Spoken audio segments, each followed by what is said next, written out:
حکومت جب کسی ویب سائٹ یا اپلیکیشن کو بند کر دیتی ہے تو لوگ وی پی این کو استعمال کرتے ہیں۔ کیا آپ نے کبھی سوچا کہ یہ وی پی این کیسے انہیں اوپن کر لیتا ہے؟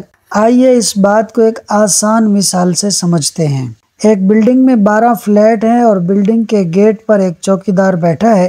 یہ بلڈنگ انٹرنیٹ ہے اور اس میں فلیٹ ویب سائٹس ہیں اور باہر بیٹھا چوکیدار حکومت ہے۔ بلڈنگ کے تمام فلیٹس میں خط و کتابت کی اجازت ہے سوائے فلیٹ نمبر 6 کے۔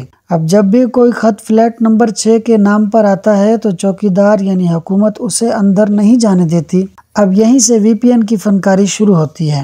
وی پی این فلیٹ نمبر 6 پر اپنی طرف سے کوئی نمبر لگا کر 6 کو 8 میں بدل دیتا ہے۔ یوں وہ چوکیدار خط بلڈنگ میں جانے دیتا ہے۔ جیسے ہی خط بلڈنگ میں جاتا ہے وی پی این دوبارہ اسے 6 میں بدل دیتا ہے۔ اس طرح خط مطلوبہ پتے تک پہنچ جاتا ہے، یعنی آپ کی لکھی ہوئی ویب سائٹ اوپن ہو جاتی ہے۔ اب سوال یہ ہے کہ وی پی این ہمیں یہ سہولت کیوں دیتا ہے؟ تو اس کا جواب یہ ہے کہ وی پی این ہم سے پیسے تو نہیں لیتا، مگر ہماری سرچ ہسٹری کو آگے کمپنیوں کو سیل کر دیتا ہے، جس کی بنیاد پر کمپنی ہماری دلچسپی کو دیکھتے ہوئے ہمیں اپنی پروڈکٹس دکھاتی ہے بیچنے کے لیے۔ امید ہے آپ کو ویڈیو پسند آئی ہوگی۔ دوستو ویڈیو کو اینڈ تک دیکھنے کا شکریہ۔ لائک اور شیئر کر دیں اور چینل کو ضرور سبسکرائب کر دیں۔ چینل کا نام ہے فاسٹ سن۔